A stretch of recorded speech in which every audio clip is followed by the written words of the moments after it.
Nefilim vem do termo nefal, da raiz hebraica, tá? De nefal, que é cair, ou aquele que faz cair. Caídos, sabe? Caídos de onde? Né? Esses dias eu estava num grupo que eu tenho no Telegram privado ali, conversando com os irmãos. Até hoje, quando você fala sobre a questão Nefilim, que é inclusive um plural, tá? Que seriam os caídos, eu sempre pergunto pro pessoal, caído de onde? Quando caíram? Né? Caíram de onde? Né? E quando? O que aconteceu? O que fizeram para cair? Por que são chamados caídos? E é quando o pessoal foi conectando e foi lembrando, né? Nós sabemos que houve a queda dos anjos e esses seres espirituais caíram das suas moradas celestiais. Tá? Então isso já mostra que há uma pré-existência. Há algo que antecedente a todas as coisas que nós vamos ler na Escritura, quando a gente tem e vai do ponto de vista de que caíram de onde? Das regiões celestiais. Tá? Deus ele formou as dimensões sempre com um tipo de, como se fosse um prédio dimensional, tá? Onde tem uma terra, que é um tipo de nível celestial, só que é a base, por ser chamada de terra, como se fosse um prédio, um térreo, tá? E aí tem as outras dimensões sobrepostas, onde são frequências diferentes e sim há uma espécie de subida, a gente percebe, tá? Porque os autores eles declaram que essas dimensões parece que quanto mais você acessa a proximidade a Deus, você parece que sobe, tá? Há um tipo de subida. E quando você analisa isso, então já cai uma ficha. Opa, Nephilim, caídos, é verdade, caídos. Em Gênesis 6 e em Números, que são as passagens. Depois eu vou fazer a leitura de Números, tá? Mas vamos para Gênesis 6. Algo que muitos negadores de textos não percebem. E geralmente esse termo ele é traduzido como gigantes, tá? Porque vem do termo ali, já desde do latim, depois um pouco antes do grego e tal, do termo gigas, tá? Que seriam nascidos da terra, tá? Ou nascidos na terra. Não é que seria da terra, que a terra é a total origem, né? Mas porque eles vieram e nasceram aqui. Você, por exemplo, hoje, você poderia se encaixar nesse termo como nascido na terra. Você hoje é um nascido na terra. Você é um espírito de Deus, vindo da parte dele, mas você nasce numa terra, num local, tá? Apesar que, como vocês já conhecem meus estudos, sabem que o local de nascimento de anjos ele está conectado a essa dimensão chamada terra, onde eles descem e ali o ser nasce e ele está ligado à sua hierarquia em si. Tá? Só que o seu espírito ele é proveniente das regiões celestiais. Né? Só que, é isso que eu quero dizer aqui para vocês, o local de nascimento. Então até nós poderíamos ser chamados disso. Só que como se sabia que no mundo antigo essa passagem ela estava se referindo a uma linhagem maligna, e essa linhagem maligna ela tinha sempre um tipo de diferenciação, uma espécie de mutação em seu gene. Tá? E eles sempre alcançavam alturas geralmente maiores, principalmente em suas primeiras gerações, geralmente maiores que a geração humana geral. O termo, quando falavam né, em gigas ou gigantes, né, ficou associado com essa questão de algo maior, gigante. Por isso que, quando o pessoal pensa nisso, mas não necessariamente um ser que é Nephilim, um caído, ele precisa ser sempre grande em termos de quando ele vem para a Terra e nasce em um corpo, não necessariamente ele vai ser sempre gigante, tá? Só que as primeiras gerações elas eram assim. Aliás, vale lembrar que até mesmo na própria cultura judaica sabe disso que Adão e Eva, né, em sua origem, eles eram muito, mas muito, pessoal. Ficaríamos assustados com o tamanho de como era Adão e Eva e as primeiras gerações, tá? Inclusive eu entendo que até Noé o povo já era muito grande, aquilo que a gente chamaria de humanos, já era de um tamanho muito grande, perto daquilo que a gente tem hoje. E pós-dilúvio,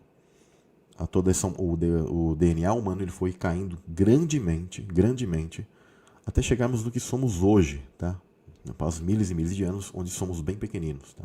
Mas eu já compreendo que a altura, ela meio que se estabilizou já próximo no pós-dilúvio, um pouco depois da Torre de Babel, a altura humana assim, ela chegou e ficou estável, e chegamos nisso aqui. Não diminuímos tão mais que isso. Tá? Então, agora, dando continuidade a isso. A Escritura diz aqui em Gênesis 6, de uma maneira bem tá? Sem negar o texto. Havia, passado, tá? Falando sobre, preste bem atenção, antes dos anjos descerem. Vou repetir. Antes dos anjos sentinelas, que todo mundo conhece, descerem, prestem bem atenção no que o verso está dizendo. Havia, naqueles dias, caídos, ou gigantes, tá? Na terra. Já tinha, tá? E também depois, quando os Bnei Elohim, né, os filhos de Deus, ou seja, que nós sabemos são anjos. Ah, Samuel, algumas igrejas negam isso aqui. Não quero saber das igrejas que negam. Eu quero saber da cultura hebraica, o que ela diz e a escritura. Aqui já dá para entender que são anjos. Só que os caras eles tentam negar, dar aquela distorcida, né, o negador de texto. E quando a gente vai para livros apócrifos, todos eles vão corroborar com isso. Até as culturas pagãs, né, por isso que ficou associado esse termo gigas, né, ou gigas, né, com essa questão de nascidos na terra serem grandes, porque eles sabiam, tem a história dos titãs, e não sei o quê, de onde vieram essas mitologias que todos os povos falam, assim como eles falam sobre dilúvio, a maioria sempre fala sobre essa questão desses seres grandes no início da terra. Por quê? Né? Fruto de amálgamas e coisas de seres que eles chamavam de deuses, né, que a gente sabe que não são deuses, são anjos que caíram e eles quiseram reinar sobre outras pessoas, sobre o humano, né, o ser humano no geral, e eles fizeram essa questão. Né? Então, aqui é bem claro, havia naqueles dias caídos sobre a terra, e também depois, quando os filhos de Deus tomaram as filhas, ou entraram, né, tiveram relação com as filhas humanas, tá? E delas geraram filhos. Então, já existia, e continuou existindo após esse amálgama. Aqui já está uma coisa que é simples para a gente compreender. Samuel, quando foi essa amálgama desses que já estavam antes que os outros viessem? É a semente de Caim. Tá? Para quem já conhece, no Gênesis tem a plataforma lá. Vocês querem saber sobre esse assunto? Está ali. A maioria aqui já conhece. Creio que tem vários irmãos que já fazem ali parte disso e já conhecem os materiais. Tá? Então, para não ficar entrando em detalhes, isso já ocorre no Gênesis 3, tá? Caim é o primeiro nefal, o primeiro caído, tá? Samuel, ele é chamado de homem ali, né?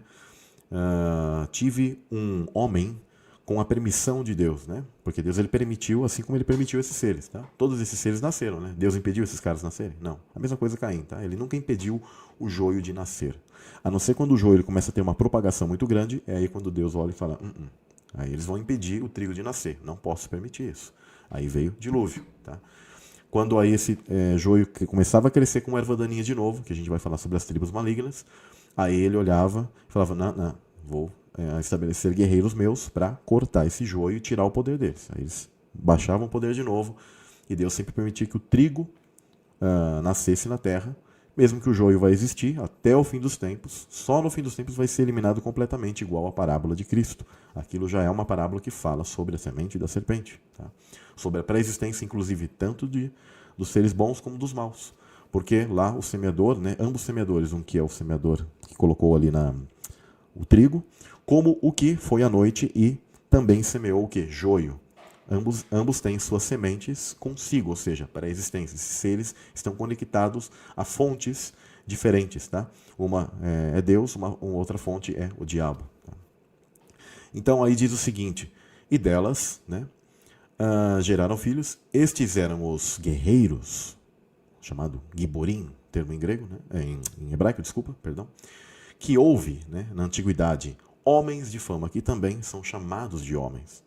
Samuel, o que é um Nephilim? Nephilim, né, para resumir, é um demônio, um anjo caído, que caiu com Satanás. Foram atirados sobre a região da terra. Lembra em Apocalipse? Tá? Não neguem o texto. Onde que são atirados? Na terra, ok? Que é esta terra que nós estamos. Tá? E eles, ao serem atirados, só que eles vagam nesse lugar. E eles se conectam quando há um tipo de amálgama, ou algo profano, uma relação profana, conecta para que um espírito maligno venha nascer em carne. Só que ele já era um caído, então ele é pré-existente, e ele apenas, a diferença é que ele nasce ali em carne. E esse corpo sofreu uma mutação muito grande, então por isso eles geralmente eram de tamanhos descomunais. Mas eles eram chamados homens, homens de fama, assim como Caim também era chamado de homem. Ou seja, sempre foram como se fossem seres humanos, digamos assim, só que com mutações, e seu espírito é completamente maligno.